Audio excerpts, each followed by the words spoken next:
नमस्कार साथियों, मेरे YouTube चैनल में आप सभी का एक बार फिर से स्वागत है। साथियों, आज मैं आपके लिए एक बहुत ही महत्वपूर्ण वीडियो लेके आया हूँ। ये वीडियो हमारी ऑपरेशन कायाकल्प से संबंधित है, क्योंकि सरकार का ध्यान विद्यालय की दशा सुधारने पर है।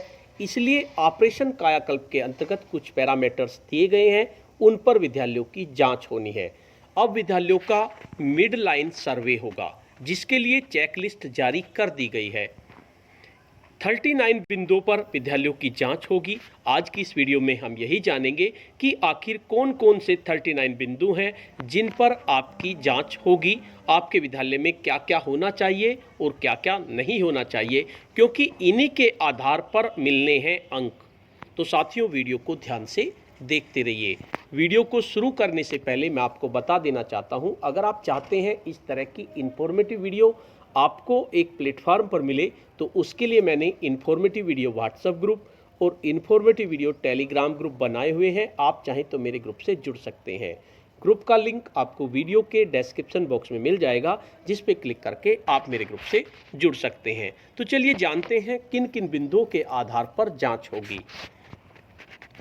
Assessment checklist for the mid line survey of operation कायाकल्प in school of Uttar Pradesh. ये चेकलिस्ट है जिसके आधार पर सर्वे होना है। सर्वेक्षण किए जाने वाले विद्यालय का प्रकार प्राथमिक विद्यालय, उच्च प्राथमिक विद्यालय और कंपोजिट विद्यालय, तीनों तरह के विद्यालयों में सर्वेक्षण होगा। सबसे पहले विद्यालय को आवंटित यू डाइस कोड के अनुसार क्या विद्यालय पृथक भवन से संचालित है, हाँ या नहीं। ज़्यादातर इसमें हाँ ही अलग नहीं ही होगा, क्योंकि ऐसा तो नहीं है कि अलग से संचालित हो रहे हैं। लेकिन अगर उत्तर नहीं होता है कि संचालित नहीं है, पृथक भवन में दशा में जिस मूल भवन में विद्यालय संचालित है उसका विवरण आपको देना है। विद्यालय का नाम जिसमें उपयुक्तानुसार विद्यालय संचालित है और यू डाइस संख्या इसमें देनी है। उसके बाद जिस विद्यालय का अपना भवन नहीं है उसका विवरण प्रदान करें। विद्यालय का स्थापना वर्ष आपको देना है, उसका माह और वर्ष। विद्यालय कब से अन्य भवन में संचालित है, उसका माह और वर्ष। विद्यालय में वर्तमान सत्र में कितने छात्र छात्राओं का नामांकन है, बालक बालिकाओं की संख्या देनी है और कुल संख्या देनी है। विद्यालय में वर्तमान में कितने अध्यापक नियुक्त हैं, उसमें प्रधान अध्यापक, सहायक अध्यापक, अनुदेशक, शिक्षा मित्र, अन्य जो भी कुछ है उनकी सबकी टोटल संख्या इसमें देनी है। जिस विद्यालय का अपना भवन नहीं है तो उसका विवरण प्रदान करते हुए सर्वे समाप्त किया जाएगा। उसके बाद सर्वे समाप्त हो जाएगा जिसका अपना भवन नहीं है। अब बात करते हैं जिनका अपना भवन है, क्योंकि ज़्यादातर का अपना ही भवन है, तो उनके लिए क्या क्या होगा। ये तो उनके लिए था जिनका अपना भवन नहीं है, तो यहाँ पर सर्वे आपका समाप्त हो जाएगा। विद्यालय को आवंटित यू डाइस कोड के अनुसार विद्यालय पृथक भवन की दशा में सर्वेक्षण के अगले प्रश्नों का उत्तर दे। विद्यालय भवन से संबंधित प्रश्न कौन कौन से होंगे। सर्वप्रथम विद्यालय के सम्मुख स्थिति का फोटोग्राफ खींचे, जिससे कि विद्यालय का नाम एवं पता भी दृश्यमान हो। परिषदीय शासकीय परिषदीय विद्यालय भवन, किराए का भवन, खुले में भवन रहित, बारात घर या पंचायत घर इत्यादि अन्य। विद्यालय भवन किस प्रकार के भवन में संचालित है, इनमें से किसी पर टिक करना है। यदि विद्यालय स्वयं के शासकीय परिषदीय भवन या किराए के भवन में संचालित है तो समस्त बिंदुओं एवं प्रश्नों के उत्तर भरे जाएं। यदि विद्यालय खुले में, बारात, पंचायत घर अथवा अन्य किसी स्थान पर संचालित है तो बिंदु संख्या CEF प्रश्नों के उत्तर भरे जाएं एवं सर्वेक्षण समाप्त हो जाएगा। उसके बाद C नंबर पर है विद्यालय का निर्माण वर्ष क्या है, निर्माण वर्ष या स्थापना वर्ष। विद्यालय भवन का निर्माण वर्ष एवं स्थापना वर्ष दोनों ही उपलब्ध होने पर स्थापना वर्ष को वरीयता से भरें, यानी कि अगर दोनों हैं आपके पास तो आप स्थापना वर्ष को भरें। विद्यालय में कितने कक्षा कक्ष हैं, उनकी संख्या। ड्रॉप डाउन 1 से 25 तक कितने खराब हैं। वर्तमान में विद्यालय सत्र में कितने छात्र छात्राओं का नामांकन है, बालक बालिकाओं की संख्या, कुल छात्र संख्या आपको लिखनी है। वर्तमान में विद्यालय में वर्तमान में कितने अध्यापक नियुक्त हैं, प्रधान अध्यापक, सहायक अध्यापक, अनुदेशक, शिक्षा मित्र, अन्य रसोइया, कुल ये इसमें लिखने हैं। उसके बाद क्या आपने विद्यालय परिसर में वर्तमान में किसी प्रकार का अतिक्रमण है, हाँ या नहीं। यदि है तो अतिक्रमण किस कारण से है, स्थानीय निवासियों के द्वारा है या व्यवसाय के द्वारा है या अन्य गैर सरकारी या सरकारी संस्थाओं द्वारा है, ये आपको बताना है। विद्यालय परिसर में अतिक्रमण की स्थिति कितने माह से बनी हुई है, आपको माह लिखना है। यदि अतिक्रमण हाँ की स्थिति में बिंदु संख्या 3, 1 जे का जवाब देना है। सेकंड और 1 और जे का। अब आते हैं आई के बाद में, अतिक्रमण की स्थिति में क्या अध्यापक द्वारा एफआईआर पंजीकृत कराई गई है, हाँ या नहीं पे क्लिक करना है। उसके बाद जे पे आ जाएंगे, ये HIJ है शायद, जे पर क्या यदि पंजीकृत है किस स्तर पर मामला विचाराधीन है, कृपया टिक लगाने पर संबंधित जानकारी भरें। स्थानीय पुलिस चौकी में पंजीकृत है या तहसील स्तर पर है या सिविल न्यायालय स्तर पर है या जानकारी नहीं है, इन पे आपको टिक करना है। उसके बाद आता है विद्यालय में अवस्थापना सुविधाओं संबंधी प्रश्नावली। कौन कौन से प्रश्न आपको ध्यान देने हैं। प्रश्न संख्या 1 है, क्या विद्यालय में सुरक्षित एवं स्वस्थ पेयजल की समुचित व्यवस्था है। इंडिया नार्क 2 हैंडपंप या जल निगम या अन्य की संस्था द्वारा पेयजल का पाइप वाटर कनेक्शन हो, अनिवार्य रूप से जियो टैग फोटो ली जाएगी। इंडिया मार्क का 2 हैंडपंप द्वारा, जल निगम द्वारा, सबमर्सिबल पंप द्वारा, वाटर प्यूरिफिकेशन प्लांट मशीन द्वारा। और नहीं पे स्वच्छ जल की पेयजल की कोई व्यवस्था नहीं है, उपलब्ध है पर पानी पीने योग्य नहीं है या दूषित है, हैंडपंप या पेयजल स्रोत क्रियाशील नहीं है। नहीं का चुनाव करने की दिशा में एवं नहीं के विकल्पों के चयन के पश्चात अगला प्रश्न करेंगे। उसके बाद पेयजल व्यवस्था को सर्जित या क्रियाशील बनाने में लगभग कितना व्यय अनुमानित है। 10,000 से कम, 10,000 से 25,000, ये आपको देना है अगर नहीं कंडीशन में आपका जवाब आता है। 25,000 से 50,000, 50,000 से 75,000, 75,000 से 1 लाख या 1 लाख से अधिक। उसके बाद बात करते हैं प्रश्न नंबर 2 की, क्या विद्यालय में सबमर्सिबल पंप एवं वाटर टैंक के साथ रनिंग वाटर कनेक्शन की व्यवस्था है। हाँ, अगर है तो उसकी फोटो जाएगी, जियो टैग फोटो ली जाएगी। पृथक सबमर्सिबल पंप स्थापित है। पूर्व से निर्मित हैंडपंप में मोटर पंप के माध्यम से जलापूर्ति या जल निगम के कनेक्शन के माध्यम से जलापूर्ति। और नहीं है तो सबमर्सिबल ओवरहेड टैंक निर्मित नहीं है। इनमें से कौन कौन सी कंडीशन नहीं है उस पर टिक करना है। रनिंग वाटर कनेक्शन या वाटर टैंक की व्यवस्था नहीं है, या सबमर्सिबल ओवरहेड टैंक अक्रियाशील या टूटा फूटा है।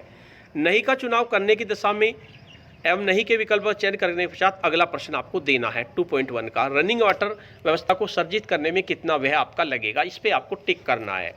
उसके बाद प्रश्न संख्या 3 है, क्या बालकों के लिए क्रियाशील और प्रयोग योग्य शौचालय या लैट्रिन उपलब्ध है। हाँ तो अब फोटो लिया जाएगा, यदि हाँ है तो आपको बताना है 1, 2, 3, 4, 5 कितने हैं। और अगर नहीं है तो क्या कंडीशन है, शौचालय की कोई व्यवस्था नहीं है, शौचालय अत्यधिक गंदगी के कारण प्रयोग योग्य नहीं है, शौचालय क्रियाशील नहीं है, टूटे फूटे हैं। उसके बाद अगर नहीं है तो उसमें आपको क्या करना है, कितना खर्च आपको देना है, इस पे आपको टिक करना है। साथियों, इसकी पीडीएफ मैं आपको वीडियो के डिस्क्रिप्शन बॉक्स में डाल दूंगा, उस पर क्लिक करके आप इसकी पीडीएफ को डाउनलोड कर सकते हैं। उसके बाद प्रश्न नंबर 4 है, क्या बालिकाओं के लिए प्रयोग और क्रियाशील लैट्रिन व्यवस्था है। हाँ या नहीं की कंडीशन में आपको बताने हैं कितने हैं, और नहीं की कंडीशन में आपको ये बताना है कि किस वजह से नहीं है, और अगर नहीं है तो कितना व्यय आपको लगेगा। उसके बाद प्रश्न नंबर 5 है, क्या बालकों के लिए प्रयोग या क्रियाशील मूत्रालय या यूरिनल उपलब्ध है।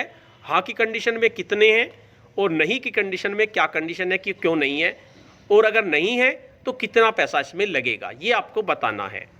उसके बाद प्रश्न नंबर 6, ये बालिकाओं से संबंधित है, प्रयोग योग्य एवं क्रियाशील मूत्राशय उपलब्ध है। हाँ की कंडीशन है तो कितने हैं, और नहीं की कंडीशन है तो क्यों नहीं है, इसका कारण बताना है, और उसके बाद कितने पैसे आपके लग जाएंगे इसमें, ये आपको बताना है। उसके बाद प्रश्न नंबर 7 है, क्या विद्यालय के सभी शौचालय और मूत्रालयों में निरंतर नल जल आपूर्ति की समुचित व्यवस्था है। हाँ है तो फोटो लिया जाएगा, और नहीं है तो पानी की कोई व्यवस्था नहीं है, ये सब चीज़ आपको बताना है। और नहीं है तो उसके लिए आपको बताना पड़ेगा कितने पैसे आपके लग जाएंगे। उसके बाद प्रश्न नंबर 8 है, क्या सभी शौचालय मूत्रालयों के सुव्यवस्थित रूप से समुचित टाइल्स लगे हुए हैं। अगर हैं तो फोटो दीजिए, और अगर नहीं है तो क्यों नहीं है, कितनों पर नहीं है, ये सब आपको प्रश्नों के उत्तर देने हैं, और कितना पैसा इसमें खर्च हो जाएगा इसका जवाब भी आपको देना। उसके बाद प्रश्न संख्या 9 है, क्या विद्यालय में अधिक छात्र नामांकित के कारण अतिरिक्त शौचालय मूत्रालय की आवश्यकता है। हाँ अगर है तो अच्छी बात है, कितने की आवश्यकता है आपको बताना है, 1, 2, 3, और नहीं है तो नहीं पे क्लिक करेंगे। उसके बाद प्रश्न नंबर 10 है, क्या उच्च प्राथमिक विद्यालय की बालिका शौचालय के बाहरी और दीवारों से सटा हुआ है, क्रियाशील इंसुलेटर है। हाँ अगर है तो फोटो ली जाएगी। पृथक दिव्यांग शौचालय है, पूर्व से निर्मित शौचालय में दिव्यांग सुलभ शौचालय से परिवर्तित किया गया है। प्राथमिक विद्यालय होने के कारण आवश्यकता नहीं है, किसी पे भी आप क्लिक करेंगे। उसके बाद प्रश्न नंबर 11 है आपके सामने, क्या विद्यालय में दिव्यांग बच्चों के लिए दिव्यांग मैत्रिक शौचालय निर्मित है। अगर है तो उसका फोटो दीजिए और नहीं है तो क्यों नहीं है, कारण उसका देना है। और अगर नहीं है तो उसके लिए आपको अनुमानित व्यय भी बताना है। उसके बाद प्रश्न नंबर 12 है, क्या विद्यालय में पर्याप्त संख्या में क्रियाशील ग्रुप हैंड वॉशिंग यूनिट की सुविधा उपलब्ध है? प्रति 10-12 बच्चों पर एवरेज जल प्रयुक्ति 1 टोटी होनी चाहिए आपकी। अगर है तो उसका फोटो दीजिए, अगर नहीं है तो कितने आपके नल की व्यवस्था करनी चाहिए वो आपको बताना है, और नहीं है तो उसका कारण भी आपको बताना है, और उसमें आपको पैसा भी बताना है, कितना पैसा आपका लग जाएगा। उसके बाद प्रश्न नंबर 13 है, क्या कक्ष की फर्श मार्बल, कोटा स्टोन या मजबूत टाइल्स युक्त है? हाँ है तो फोटो दीजिए, और नहीं है तो आपको बताना है क्या कारण है, किस वजह से नहीं है, और कितने कक्षाओं के फर्श टाइल युक्त नहीं है ये भी आपको बताना है। उसके बाद आपको इसमें अनुमानित व्यय बताना है।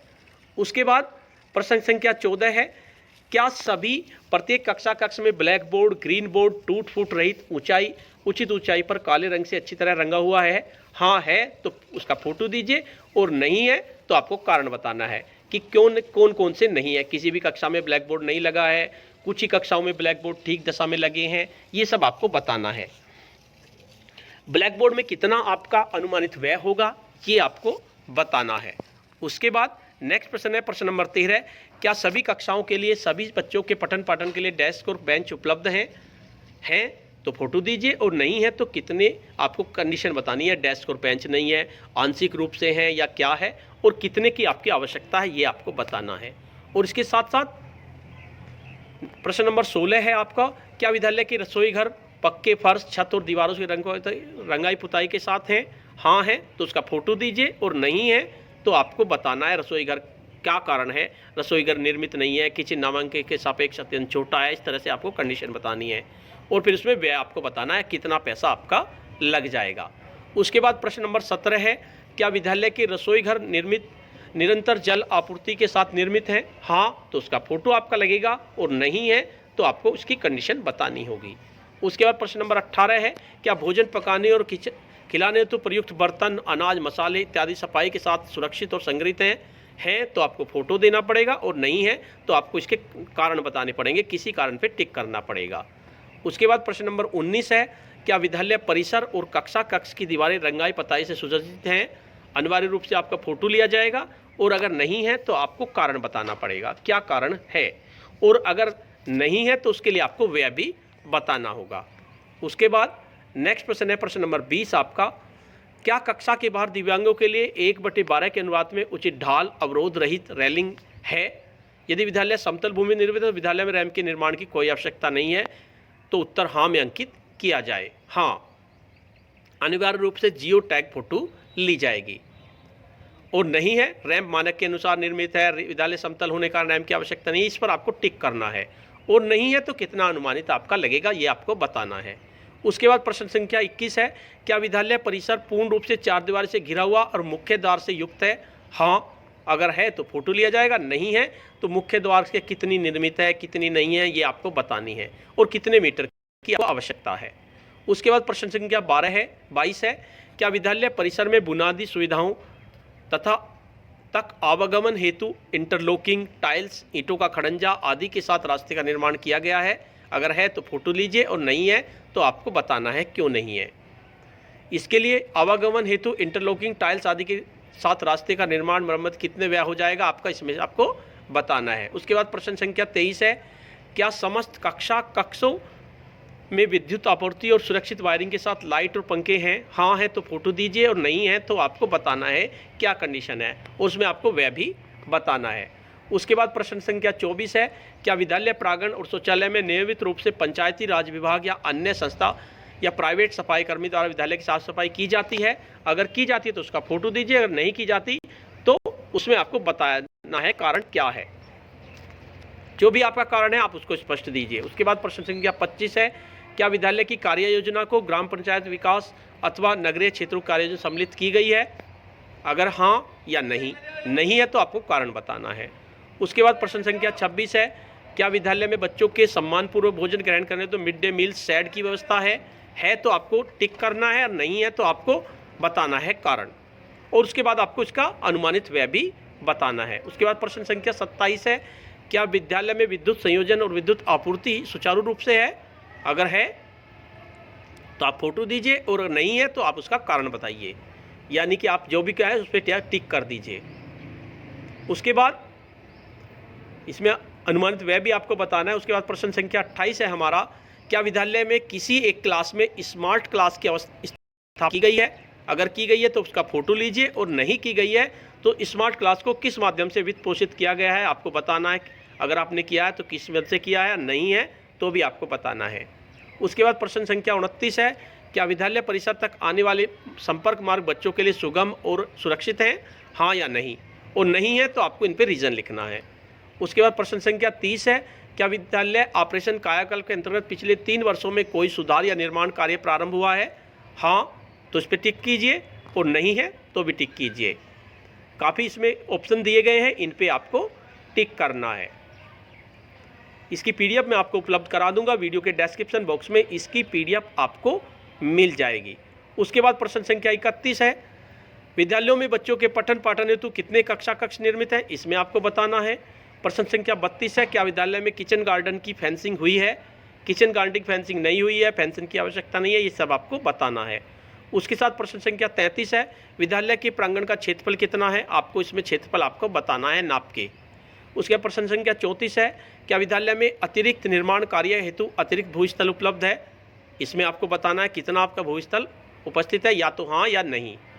उसके साथ प्रश्न संख्या 35 है आपका, क्या विद्यालय के नाम पर आमदनी योग्य परिसंपत्ति हैं? अगर है तो इसमें क्लिक कीजिए कौन सी है, नहीं है तो नहीं पे क्लिक कीजिए। उसके बाद प्रश्न संख्या 36 है, क्या विद्यालय की उक्त परिसंपत्तियां आमदनी योग्य हैं? कितनी है? हाँ तो कितनी है, और नहीं पे क्लिक कर दीजिए। उसके बाद प्रश्न संख्या 37 और 38, क्या विद्यालय में वर्षा जल संचयन की व्यवस्था उपलब्ध है? हाँ या नहीं पे टिक करना है। और उसके बाद प्रश्न संख्या 38, विद्यालय में ऑपरेशन कायाकल्प के अंतर्गत कार्य शुरू न होने के मूल कारण, किस लिए शुरू नहीं हुआ, इन पे आपको बहुत ध्यान से टिक करना है, बहुत ईमानदारी से इसका उत्तर देना है। यानी ग्राम प्रधान सचिव से अपेक्षित सहयोग नहीं मिल रहा, विद्यालय विकास योजना या ग्राम पंचायत में उपलब्ध नहीं है, ये जीडीपी, इसमें सब चीज़ आपको बतानी है। उसके बाद प्रश्न संख्या 39 का आपको उत्तर देना है, क्या विद्यालय की सार्वजनिक दीवार पर कंपोजिट स्कूल ग्रांट के पिछले 3 माह का उपभोग का विवरण पेंट किया गया है? हाँ तो फोटो दीजिए, और नहीं है तो भी आप बता दीजिए। तो साथियों आज की वीडियो में इतना ही। इसकी पीडीएफ आपको वीडियो के डिस्क्रिप्शन बॉक्स में मिल जाएगी, उस पर क्लिक करके आप इसको देख सकते हैं। तो साथियों अगर आपको ये वीडियो पसंद आई तो वीडियो को लाइक कीजिए, शेयर कीजिए, और वीडियो पे कमेंट्स कीजिए। और अगर आप मेरे चैनल पे नए हैं, पहली बार मेरे चैनल को देख रहे हैं, तो चैनल को सब्सक्राइब कर लीजिए और बेल के आइकन को प्रेस कर दीजिए, जिससे कि आपको नेक्स्ट वीडियो का नोटिफिकेशन मिल सके। धन्यवाद।